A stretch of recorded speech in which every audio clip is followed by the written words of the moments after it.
Welcome, everyone, to the Everything Show, episode 750. I am your host, Matrixlord212, and I'm with Chris. What's up, Chris? Hey, good afternoon, everybody. All right, so hope you guys are having a great Sunday. I had an interesting exchange on the Inquisitor, which is a site that they post stories about the entertainment industry, movies and stuff. And I'm seeing a lot, not just on Inquisitor, but I'm seeing like all over social media that, we used to have like a reporter or something report the news, right? Like we'll report the box office, report whatever. What I'm getting at now, a lot more people in this day and age are doing articles than before, but their opinions are kind of like closed-minded. Like they don't like something, so they do a whole story around it where they try to make it that's the way it is. And it's really not. Like I just even going on like the box office thing, it's like they don't even once mention Ghostbusters, and they mention all these other movies. They even mention movies that are under it, like for the box office numbers, but they're totally like taboo. They don't want to talk about it. They want it to fizzle and die. But then you see the box office numbers and it contradicts the story. So regardless that I like it, I'm not gonna like, people don't like it. There's some stuff that I don't like. I didn't like when they came out Ghostbusters and they named a candidate for the presidential, nomination, like that they were Democratic. But I still, am reporting the news like with the box office. Now, recently that was taken down. I guess Sony made a conscious decision that said, hey, we don't want to alienate our audience for Ghostbusters and affect the movie. It's not our place to do that. So they deleted all the tweets backing, Hillary. Okay. But let's just talk about the Ghostbusters itself, all right, with the girls. Now, I liked it and you didn't like it, right? Yeah, I haven't seen it, and I just want to clarify. The reason that I didn't see it was because I know myself when it comes to movies, and I know what I want to go see and don't want to go see. I'm still kind of against what they're doing with the movie, but I don't hate it. I'm gonna watch it eventually. I just don't want to go see it. Right, and that's fine. Where I'm coming from. Right, and that's fine. The problem that I have is people out there that are basically calling it a flop. And by no means, I mean, we've seen flops, all right? Oh, yes. And when a movie comes out and then the next week you don't see it anymore, like, period, that's a flop, okay? Like, I'm talking it didn't even reach 10 million. Like, I hate to keep bringing up Pride and Prejudice Zombies. I'll try to bring something else up. But, like, that movie comes out, it's done, like, in a week, and you don't see it anymore. This movie is still in the top 10, okay? Regardless of it not being, it's in the third week already. What do you expect it to be, You know what it is? I don't mean to cut you off, but you know what it is? This is very similar to something that happens in professional wrestling. There's a thing that happens in professional wrestling where somebody who really likes I'll use an example. Let's say AJ Styles, who's a big wrestling, guy. People love AJ Styles. I'm a huge fan of AJ Styles, right? Let's say he goes out there and he loses one match to John Cena, right? Okay. Immediately you'll have wrestling fans going, "He's buried!" No, he's not. He lost one match. So when you look at the movie thing, it doesn't make a certain amount of money in a time like in a couple of days, and people are like, "It's a flop." No, it's not. Yeah. It's still making money. They're quick to judge it because they're like, "I hate that movie. I want it to do bad." But just because you hate it doesn't mean it has to do bad. Right. That's what I'm saying. And they try to make an argument. It's against men. First of all, I saw it. It wasn't.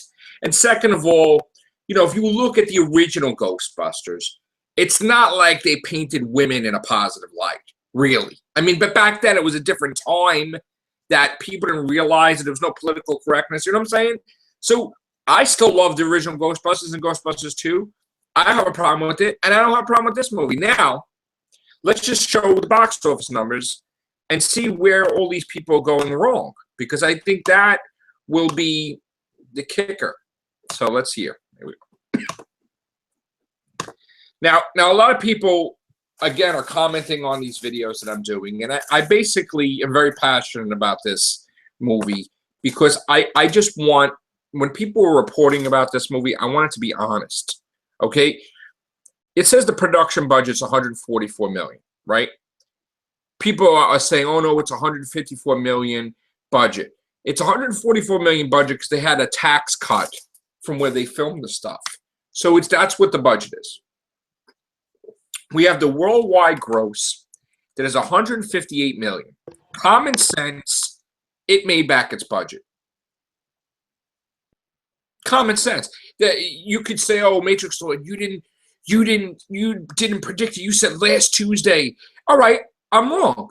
But it still made back its budget. It's not, could you call it a flop if it made back its budget? No.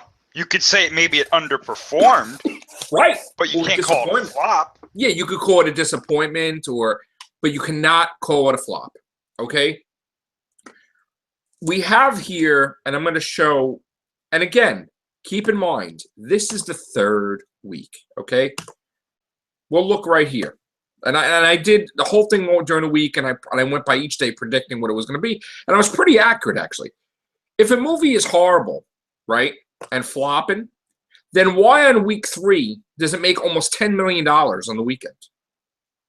Usually if a movie flops, it doesn't even make, a couple of million. And every day it's making 2, 3, 2, 3. So it's not done yet. And I know that you and I have talked about, when Suicide Squad, this movie's going to be done. Remember that we were talking about that? Well, I still think that, but... Yeah, I changed my mind on that, actually. Because when I look at this now, I predict Monday, right? And if you could see the arrow, right? Monday, I think we'll have like 1 million, maybe 1.2 million.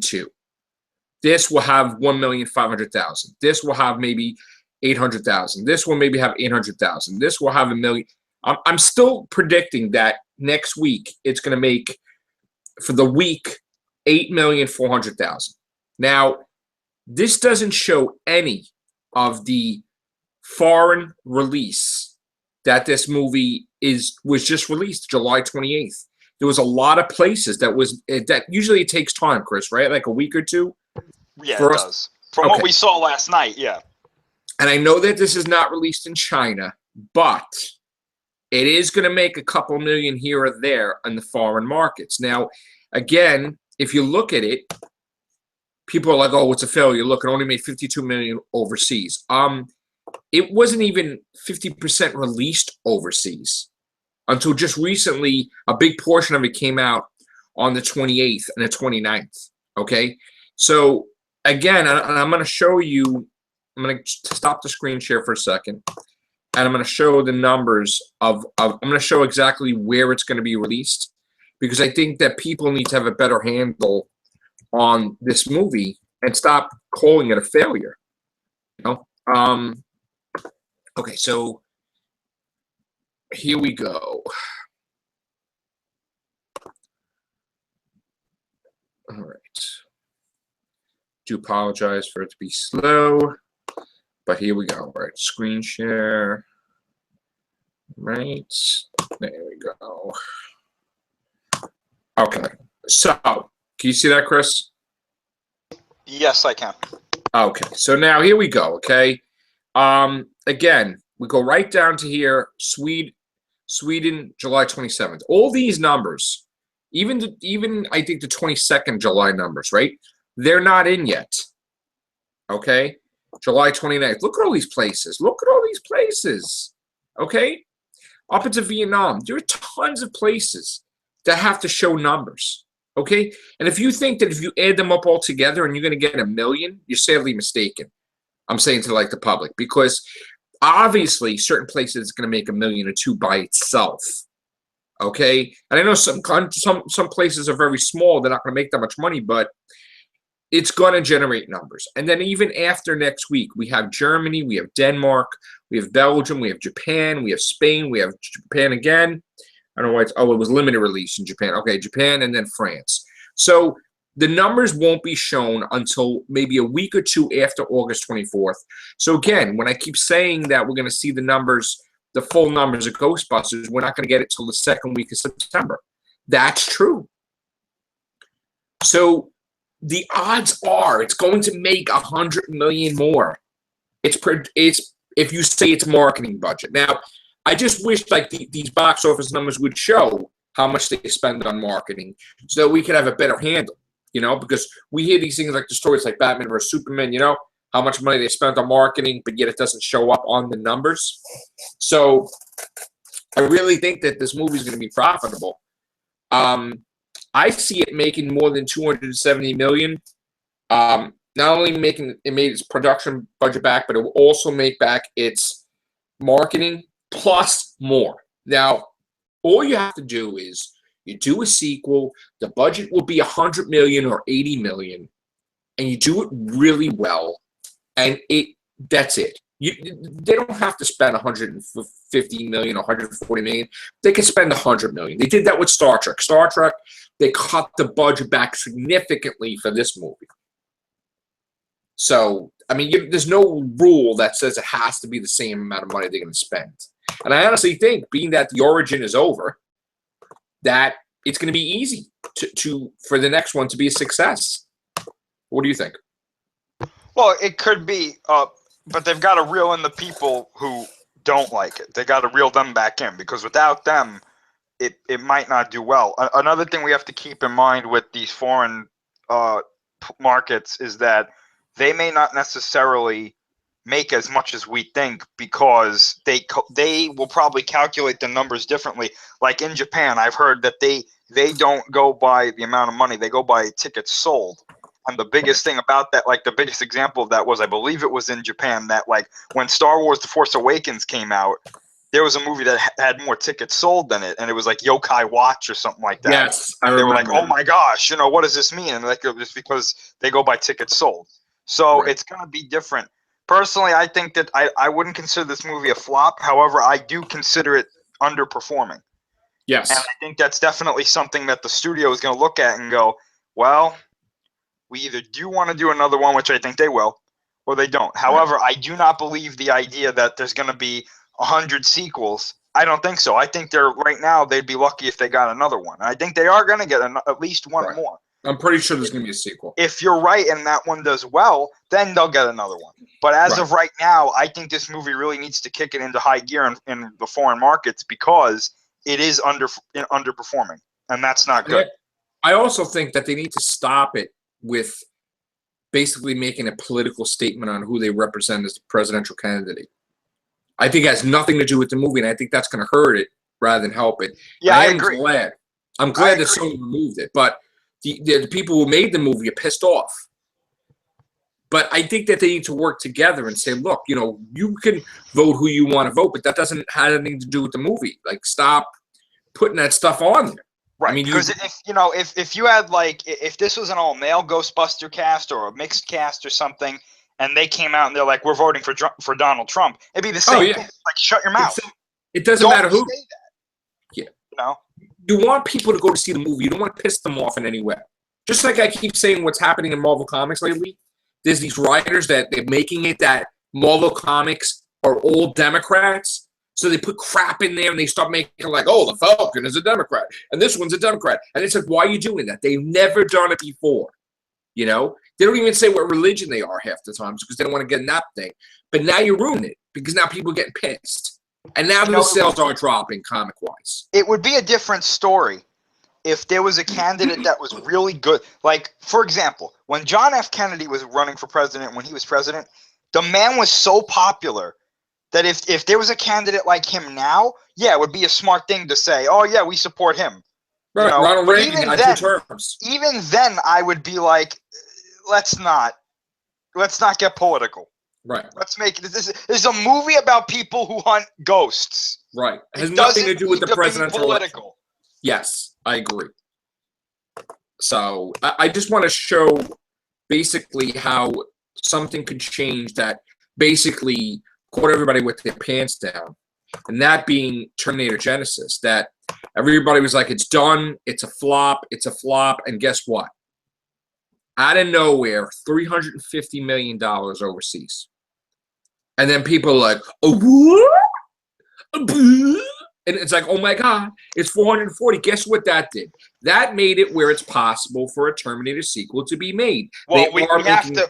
I wouldn't use this as an example because this is already in trouble as it is.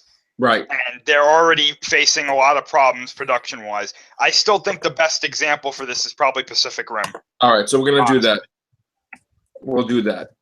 We'll do that right now, and we'll show basically that people were caught off guard with this as well because they really didn't look at the numbers. All right? Because who really, honestly, when did we ever really look at the foreign numbers before? Not really. Well, but now it's a changing thing. Yes, now it's a huge market, and here we go. It never made back its budget domestically, but boom, $309 million out of nowhere, and people are like, oh, we are going to make a sequel after all. You know, at least, well, that's what it was until we lost the main cast, one of the main cast members. Well, no, they're still doing it. Yeah, okay. Because John Boyega is going to be, I think, the new lead. So. Okay. Yeah, and you know, another movie too that you could look at is it's not exactly the same example, but even Transformers: Age of Extinction. The reason it's, I believe, the #1 grossing movie of 2014 was solely because of the foreign market, because it underperformed when compared to the other Transformers movies here in the domestically, but overseas it shot through the roof, and it was again the #1 grossing movie of 2014. And regardless of where it makes the money, that's it. Look at it, $858 million overseas, guys. $858 million. It didn't even. It made back its budget, yes, for $210 million, but that's not counting how much they spent on marketing. But it destroyed in foreign markets. Look at that. That's amazing. That basically made it where they got a couple of sequels announced. Well, yeah, as soon as, shortly after, I believe this was announced, or while this was being announced, they were like, yeah, 5, 6, 7, 8 spin-offs, go. That was it. Yeah. Now, honestly, I got to say, I don't think it's going to happen. I really don't. I could be wrong. But if Ghostbusters all of a sudden, when all the numbers are done foreignly, and it just pops up like 300 million, you know what they're going to do. They're going to come out and they're going to be like, oh, 2 sequels at least. They're going to do the same thing. Oh, yeah, of course. Absolutely. And like, oh, we were right. Look at the haters. We proved them wrong. And then all the people that were like hating on it, they're going to be like looking like a bunch of a-holes. Like, I mean, literally, people that were hating on the movie would look like you have no credibility because you hate it so much that you're not looking at the overall picture. And that's my point. You know, a lot of times before you do videos, before you do articles, just look at the overall picture. That's all I'm saying about that, you know? And again, you want to hate on the girls. First of all, there's so many factors that we couldn't have a Ghostbusters 3. It wasn't just one thing. It wasn't just 2 things. Bill Murray refused. They weren't getting along, possibly. Harold Ramis then passed away too, remember? And then the movie company said, oh, no. Reboot, whatever. And that's it. I mean, you can't, say, because they accepted it. They were in the movie. They like it. They gave, a nod to the girls. And that's it, man. We can never have a Ghostbusters 3. Or maybe we could, but the thing is that it wasn't working. Now, will they do something in the future Ghostbuster movie? Possibly saying about, alternate universes, maybe an appearance by Dan Aykroyd as a Ghostbuster or Ernie Hudson or Bill Murray. It's possible. I really think that more than likely they may do that. You may have a beginning where there's a portal that opens with Zool, and you find Dan Aykroyd popping out with the Ghostbuster gear, and then there's like a crossover. It may happen like that. In fact, more than likely, it may happen because just to satisfy the audience, they may do something like that to make them accept this. What do you think? Yeah, I mean, I think that might be unlikely, but I think it is possible. I mean, who knows? Maybe after the second one, they'll do that. I mean, you have Sony talking about having Spider-Verse with different universes of Spider-Man all converging together in one big storyline. How much would people lose their crap if you see Tobey Maguire as a Spider-Man with Andrew Garfield, with Tom Holland? I mean, people would go crazy. So, anything is. I I don't discount anything. Anything is possible. Just like Avengers vs. X-Men, anything is possible that could happen. People could make deals, and then you have crossovers, you have craziness. You know, so again, give Ghostbusters a chance. I mean, look at the numbers. It may make more money than you expect. It already has. It's not a flop. Disappointment, okay. I'll give it that. People are disappointed that even Sony that didn't make what it expected to make, but it's still out there. It's not out of the realm of the movies yet. So that's what I have to say on the subject. Anything to add, Chris? No, that was pretty much it from me. All right, guys. So that's our Ghostbuster coverage. We'll be back with our next big topic, Shin Gojira. So take care. Bye for now.